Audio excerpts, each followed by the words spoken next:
নমস্কার and welcome back to C Bangla. আজকে আমরা এমন একটা বিষয় নিয়ে কথা বলবো যেটা পাকিস্তানের রাজনীতি ও ভূ রাজনৈতিক পরিস্থিতিকে নাড়িয়ে দিয়েছে। এটা হলো বিএলএ অর্থাৎ বালুচিস্তান লিবারেশন ফ্রন্টের একটা অপারেশন বাম। এই অপারেশনটি পাকিস্তানের বিরুদ্ধে একটা বড় জোরালো হামলা, যেখানে একই দিনে 17টি লক্ষ্যবস্তুকে আঘাত করা হয়েছে। এটা কেবলমাত্র একটা হামলা নয়, এটা বালুচিস্তানের স্বাধীনতার জন্য একটা নতুন যুগের সূচনা। আজকে আমরা এই ঘটনার প্রত্যেকটা দিককে সহজ ভাষায় বুঝিয়ে বলবো এবং এর পেছনের কারণ, এর তাৎপর্য এবং এর ফলে কী কী হতে পারে এই সব কিছু আলোচনা করবো এই ভিডিওর মাধ্যমে। তাহলে চলুন শুরু করা যাক। প্রথমে আমরা বুঝে নিই যে এই অপারেশন বাম এটা আসলে কি।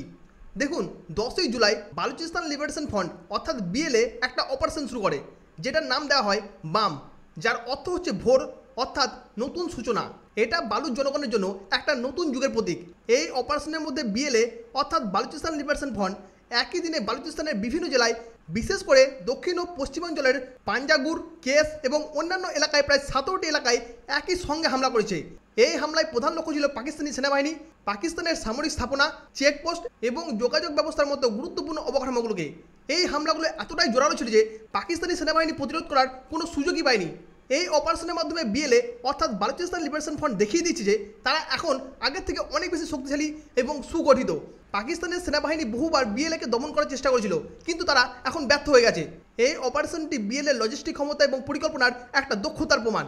কিন্তু এখানে আপনার মনে একটা প্রশ্ন আসতে পারে যে এই বিএলএ অর্থাৎ বালুচিস্তান লিবারেশন ফ্রন্ট এটা কারা? এই বালুচিস্তান লিবারেশন ফ্রন্ট হচ্ছে একটা জাতীয়তাবাদী বিদ্রোহী গোষ্ঠী, যারা বালুচিস্তানকে পাকিস্তানের থেকে মুক্ত করতে চায়।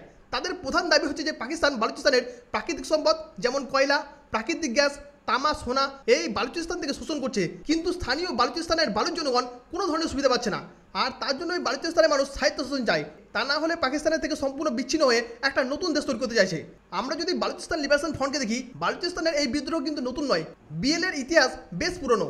1948 সালে পাকিস্তান সৃষ্টির পর থেকেই বালুচরা তাদের অধিকারের জন্য লড়াই করে এসেছে। এখানে বালুচিস্তানের লোকেরা বলে যে পাকিস্তান তাদেরকে জোর করে দখল করেছে। 1964 সালে জুম্মা খান মারি এটাকে প্রতিষ্ঠা করেছিল, কিন্তু পরে সেও পাকিস্তানের পক্ষে চলে যায়। 1970 দশকে বালুচ বিদ্রোহ আরও তীব্র হয়ে গেছিল, আর সেই সময় পাকিস্তানি সেনাবাহিনী এই বিদ্রোহের একটা ব্যাপক দমন পিটাই চালিয়েছিল। এখন আবার এই বিএলএর নতুন অপারেশন আমাদেরকে বোঝায় যে তারা এখন আগের থেকে অনেক শক্তিশালী এবং সুসংগঠিত হয়ে গেছে।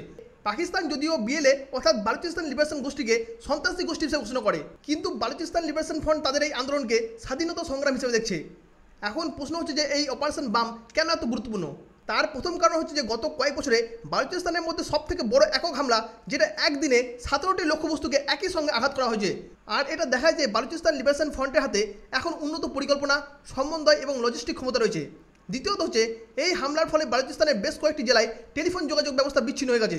পাকিস্তানের নিরাপত্তা বাহিনী এবং বিএলএর সঙ্গে তীব্র লড়াই চলছে। বালুচিস্তান লিবারেশন ফ্রন্টের মুখপাত্র অর্থাৎ মেজর গোহরাম বালুচ বলেছে যে এই হামলা মার্কান উপকূল থেকে সুলেমান পর্বত পর্যন্ত তাদের শক্তি প্রদর্শন করছে। তারা এটাকে স্বাধীনতা আন্দোলনের নতুন যুগের সূচনা হিসেবে ঘোষণা করছে এবং পাকিস্তানকে সতর্ক বলেছে যে এটা শুধুমাত্র শুরু হয়েছে, এখন ভবিষ্যতে এর থেকে আরও বড় হামলা হতে পারে। এই অপারেশনটা বালুচিস্তানের যুবকদের একত্রিত করার জন্য একটা প্রতীক বার্তা। এই ঘটনার ভূ রাজনৈতিক প্রভাব নিয়ে যদি কথা বলি, বালুচিস্তান হচ্ছে পাকিস্তানের বৃহত্তম এবং সম্পদে ভরপুর প্রদেশ। এখানে প্রাকৃতিক গ্যাস, কয়লা, তামা, সোনার মতো সম্পদ রয়েছে। এছাড়া সব থেকে বেশি ইম্পর্টেন্ট হচ্ছে চায়না পাকিস্তান ইকোনমিক করিডোর অর্থাৎ সিপ্যাক, এই অঞ্চলের একটা বড় অংশ, আর সেটা আবার এই বালুচিস্তানের মধ্যে দিয়ে যায়। এছাড়াও এখানে রয়েছে গোয়াদার বন্দর, মহাসড়ক এবং শক্তি পাইপলাইন এই অঞ্চলের মধ্য দিয়ে নির্মিত হচ্ছে। এই প্রদেশের মধ্যে চীন $60 বিলিয়ন বিনিয়োগ করেছে শুধুমাত্র এই সিপ্যাক প্রকল্পের মধ্যে। গোয়াদার বন্দর এবং তার সঙ্গে সংযুক্ত অবকাঠামো চীনের বেল্ট অ্যান্ড রোড ইনিশিয়েটিভ অর্থাৎ বিআরআই এর একটা গুরুত্বপূর্ণ অংশ।